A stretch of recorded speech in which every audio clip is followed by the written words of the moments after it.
Hello students, how are you? बच्चों yesterday we have discussed the question number 3.1 to 3.3 of electrochemistry.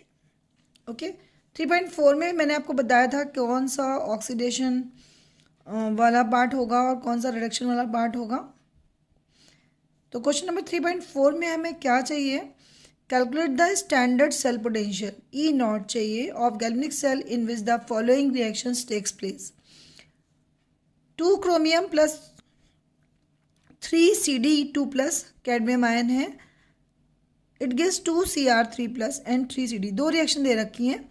इसमें पहली चीज़ तो हमें निकालना है standard cell potential and next delta G निकालना है, गिव्स फ्री एनर्जी का चेंज निकालना है एंड इक्विलिब्रियम कांस्टेंट के सी निकालना है. तीन चीज़ें निकालनी है.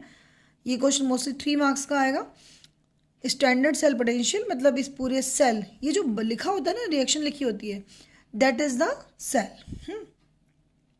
इसमें एक पार्ट एनोड का होता है और दूसरा किसका होता है? कैथोड का होता है. तो जैसे आपको कल भी मैंने बताया था, Cr से Cr3 प्लस जो बन रहा है दैट इज ऑक्सीडेशन पार्ट, यानी कि एनोड. ऑक्सीडेशन कहाँ पे होता है इलेक्ट्रोकेमिकल सेल में? एनोड पर. और Cd2 प्लस से Cd, तो यहाँ पे क्या हुआ? रिडक्शन हुआ. रिडक्शन होता है कैथोड पे.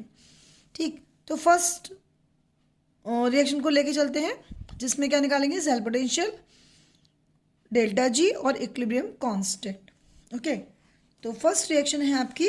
हाँ, उससे पहले मुझे आपको एक चीज़ बतानी है कि जब ऐसा क्वेश्चन आएगा जिसमें सेल पोटेंशियल, डेल्टा जी या फिर कैसे निकालना होगा, तो आपको वैल्यू गिवन होंगी किसकी? जो इंडिविजुअल इलेक्ट्रोड की रिएक्शंस के पोटेंशियल दिए होंगे. जैसे क्रोमियम 3 प्लस से क्रोमियम की, Cd2 प्लस से Cd का. ओके, तो आपको ये रिडक्शन पोटेंशियल दिए हुए होंगे. तो कैडमियम का जो रिडक्शन पोटेंशियल है वो है -0.40. ओके, क्रोमियम का जो रिडक्शन पोटेंशियल है वो -0.74 वोल्ट. सिल्वर का ये सेकेंड रिएक्शन के लिए है, Ag प्लस से Ag बनना 0.80 वोल्ट एंड Fe3 प्लस से Fe2 प्लस बनना 0.77 वोल्ट है. ओके, ये पोटेंशियल आपको गिवन होंगे. और ध्यान देना, रिडक्शन पोटेंशियल इनको क्यों बोल रहे हैं? देखिए, आप हर जगह रिडक्शन हो रहा है. 2 प्लस से 0, Cd2 प्लस से 0 पे जा रहा है. 3 प्लस से 0, ऑक्सीडेशन नंबर कम हो रहा है ना.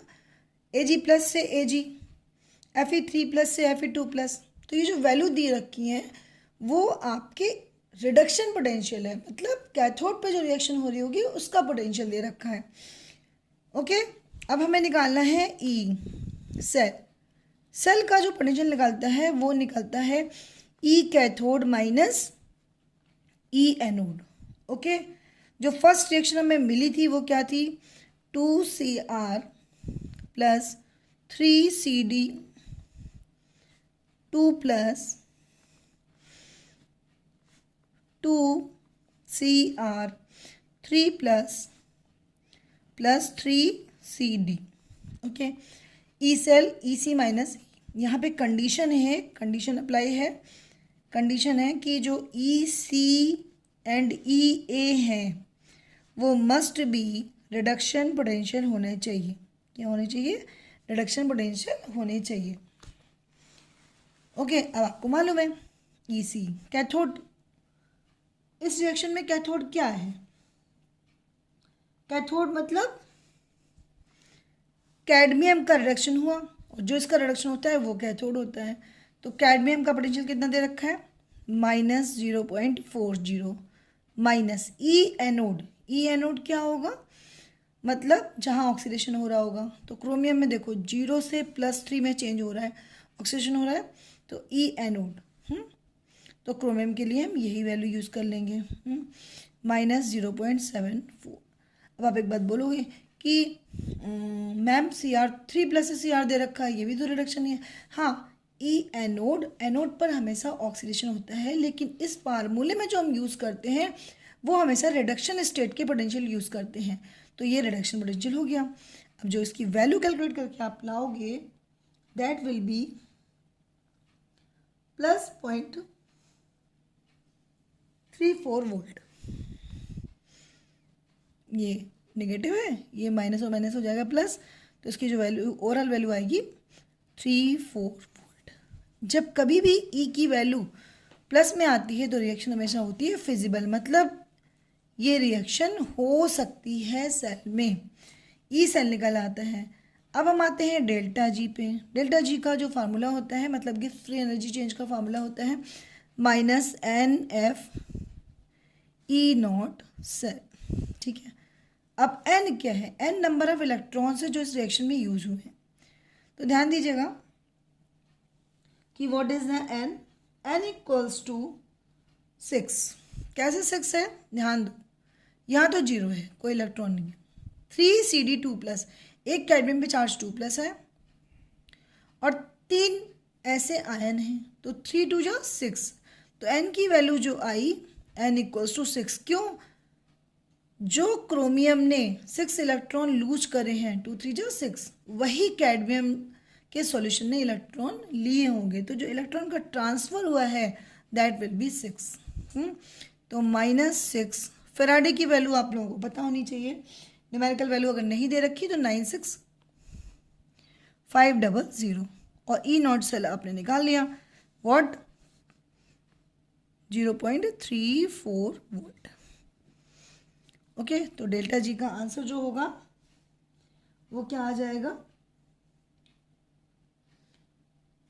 -196.86, ठीक है। डेल्टा जी एक गिब्स फ्री एनर्जी है, तो इसकी यूनिट क्या हो जाएगी? किलो जूल पर मोल। एनर्जी की यूनिट क्या होती है? जूल होती है ना। तो 96500 इतनी डिजिट्स हैं, तो किलो जूल में आंसर लिखा -196.86। ओके, अब क्या निकालना है आपको? केसी। तो व्हाट इज द केसी? केसी की वैल्यू जो होती है, फार्मूला क्या हो जाता है? log Kc equals to Ne0 upon 0.0591। Actual में फार्मूला क्या है? फार्मूला है E0 equals to 0.0591 upon n log Kc। यहाँ से log Kc की वैल्यू को निकाल लेंगे, ठीक। log Kc n की वैल्यू कितनी है? 6। E0 की वैल्यू कितनी थी? 0.34 upon 0.0591। Okay, then log Kc equals to log Kc की वैल्यू जो आएगी 34.5177। देन Kc इक्वल्स टू क्या करेंगे? एंटी लॉग लेंगे 34.5177, एंड इसका जो एग्जैक्ट आंसर आएगा that is 3.294 into 10⁻³ first equation के लिए this is the answer. Now second part. Second equation क्या है? 3.4 क्वेश्चन का second part. What is the second part? Equation is Fe2 plus Ag plus, मतलब iron और silver का electrode बनाया गया है, Fe3 प्लस Ag। सेम काम करना है, 3 चीज निकालनी है। E cell equals to E cathode minus E anode. Okay, पीछे मैंने आपको बताया था कि वैल्यू दे रखी होती है हमेशा, ये आपको चेक करना है कि रिडक्शन पोटेंशियल दिया है कि नहीं दिया है। Okay, value is given, then यहाँ पर कैथोड और एनोड क्या है? देखो Fe2 प्लस से Fe3 प्लस चेंज हुआ, ये इलेक्ट्रोड होगा एनोड, और ये इलेक्ट्रोड क्या होगा? कैथोड होगा। क्या होगा? कैथोड। तो कैथोड की वैल्यू देखो, Ag प्लस से Ag की वैल्यू कितनी थी? 0.80 माइनस E की वैल्यू कितनी थी? 0.77 वोल्ट। दोनों वैल्यू प्लस में थी, तो आंसर इज 0.03 वोल्ट। फिर डेल्टा जी का फॉर्मूला रखेंगे। डेल्टा जी निकालनी है Gibbs free energy, minus NFE0 cell. ठीक है, तो n की वैल्यू यहाँ पे कितनी है? n की वैल्यू 1 है। कैसे 1 है देखो ध्यान से, Fe2 प्लस से Fe3 प्लस बना, यहाँ पे 2 इलेक्ट्रॉन होंगे, यहाँ पर कितने हो गए 3, तो 2 और 3 का डिफरेंस देखेंगे तो एक ही है ना, 3 - 2। वही एक इलेक्ट्रॉन Ag प्लस के सोल्यूशन में देखो 1 से 0, इसके पास भी एक ही चार्ज का डिफरेंस है और इन दोनों के बीच में भी एक ही चार्ज का डिफरेंस है, मीन्स एक इलेक्ट्रॉन का ट्रांसफर हुआ। तो n की वैल्यू कितनी आ गई? -1। f की वैल्यू कितनी होती है? 96500। E0 सेल कितना है आया आपका? 0.03। देन डेल्टा जी की वैल्यू कितनी आ गई? Delta G equals to -2.895 kilo joule per mole. Delta G is energy, तो यूनिट किस में आएगी? किलो जूल पर मोल। ऐसे ही हमें क्या निकालना है? Delta E cell equals to 0.0591 upon n log Kc। Okay, then log Kc equals to log Kc equals to n E, delta नहीं होगा यहाँ, n E cell upon 0.0591। n की वैल्यू 1 क्योंकि एक ही चार्ज का ट्रांसफर था, ई सेल की वैल्यू 0.03 upon 0.0591, then value is 0.5076। This is log Kc। देन Kc इक्वल्स टू, जब हम लॉग हटाते हैं तो एंटी लॉग लेते हैं, anti log 0.5076 equals to 3.218। Kc 3 answer निकालने हैं, ई सेल निकालना है, डेल्टा जी निकालना है, Kc की वैल्यू निकालनी है। ये लॉग टेबल आपको देखनी आनी चाहिए, है ना? तो आपको, या फिर लॉग की वैल्यू पेपर में गिवन होती है, उसके अकॉर्डिंग हम चेक कर लेते हैं। नाउ क्वेश्चन नंबर 3.5, आपको यहाँ पे कुछ सेल रिप्रेजेंटेशन गिवन है। Write the Nernst equation and EMF of the following cell at 298 kelvin. Temperature 298 kelvin दे रखा है और 4 सेल दे रखी हैं। इन सेल की नस्ट इक्वेशन लिखनी है बच्चों। नस्ट इक्वेशन का मतलब समझते हो? नस्ट ने इक्वेशन दी थी जब आपका इलेक्ट्रोलाइट का कंसंट्रेशन वेरी करता था, मतलब 1 मोलर नहीं होता था। तो ये 4 इक्वेशन, एक मैग्नीशियम और कॉपर का कॉम्बिनेशन है, एक आयरन और हाइड्रोजन का कॉम्बिनेशन है, एक टिन और हाइड्रोजन का कॉम्बिनेशन है, और एक प्लैटिनम और ये ब्रोमीन और हाइड्रोजन का कॉम्बिनेशन है। इनके लिए हमें क्या यूज़ करना है? Nernst equation. ओके, और इनके भी आपको कहीं पर भी सेल पोटेंशियल की जरूरत पड़ेगी तो सेल पोटेंशियल पेपर में एग्जाम में गिवन होते हैं। अंडरस्टूड? तो 3.5 स्टार्ट करते हैं। फर्स्ट इक्वेशन के लिए नस्ट इक्वेशन बनाते हैं। ये आपको इक्वेशन की अकॉर्डिंग ही जो सेल पोटेंशियल होता है गिवन होता है। फर्स्ट के लिए इक्वेशन बनाओगे तो क्या बनाएंगे आप? फर्स्ट देखिए यहाँ क्या लिखा है बुक में, Mg से Mg2 प्लस, मतलब यहाँ ऑक्सीडेशन हो गया, और Cu2 प्लस से Cu2 प्लस से Cu, एक मैग्नीशियम का ऑक्सीडेशन है और कॉपर का क्या हो गया? रिडक्शन हो गया। तो Mg से Mg2 प्लस, मतलब Mg रिएक्टेंट है तो Mg2 प्लस प्रोडक्ट है, Cu2 प्लस रिएक्टेंट है तो Cu क्या हो जाएगा? प्रोडक्ट है। तो इसकी इक्वेशन जब हम लिखेंगे तो कैसे लिखेंगे?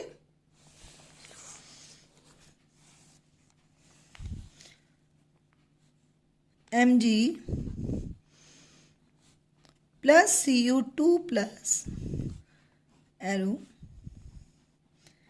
Mg2 plus Cu। ठीक है, Mg एक सॉलिड इलेक्ट्रोड होगा, Cu2 प्लस जो भी होगा सॉल्यूशन होगा, या EQ लिख सकते हो, ये भी सॉल्यूशन होगा, जो आयनिक होते हैं वो सॉल्यूशन होता है, और कॉपर क्या होगा? सॉलिड होगा। ओके, अब नेक्स्ट इक्वेशन लिखनी है। नेक्स्ट इक्वेशन क्या होती है? ई सेल निकालते हैं, equals to E C minus E A, cathode minus anode, minus 0.0591 upon N. बताइए कितने इलेक्ट्रॉन का ट्रांसफर हो रहा है? Mg से Mg2 प्लस में। देखो यहाँ 0 है और यहाँ 2 प्लस है, कितने का ट्रांसफर हुआ? 2 का। तो क्या हो जाएगा? 2 लॉग। यहाँ होता है, पहले हमको बैलेंस केमिकल इक्वेशन लिखनी होती है। तो देखो सारे एटम 1 ही है, तो बैलेंस केमिकल इक्वेशन ये ऑलरेडी लिखी हुई है। ओके, कहीं पे हमें कोई डिजिट नहीं लगानी, चार्ज भी दोनों तरफ बैलेंस है और एटम भी बैलेंस है।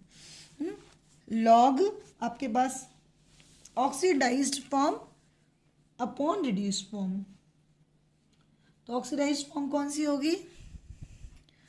Mg से Mg2 प्लस ऑक्सीडेशन हुआ है तो हम Mg2 plus upon reduce form किसकी है? Cu2 plus. यहाँ पे आयन के फॉर्म ही लिख देंगे।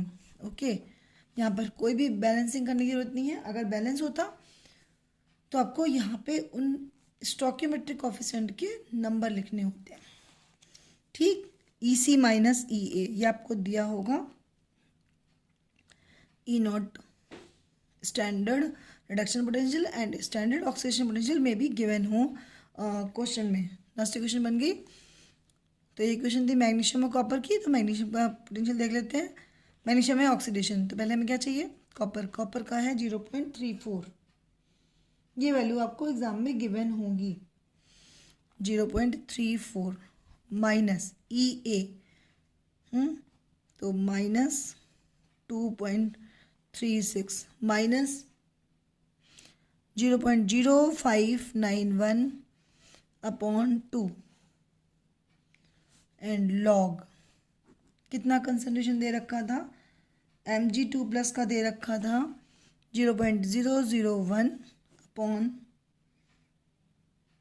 0.0001।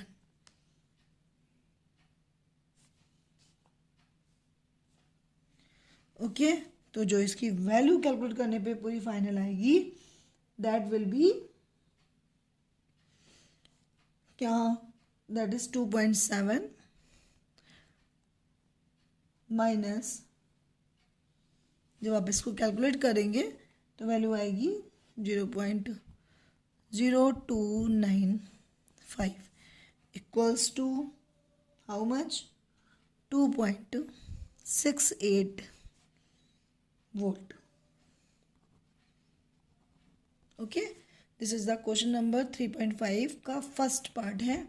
और इसी तरह हम बाकी भी नेक्स्ट क्वेश्चन बनाएंगे वो नेक्स्ट वीडियो में। Thank you.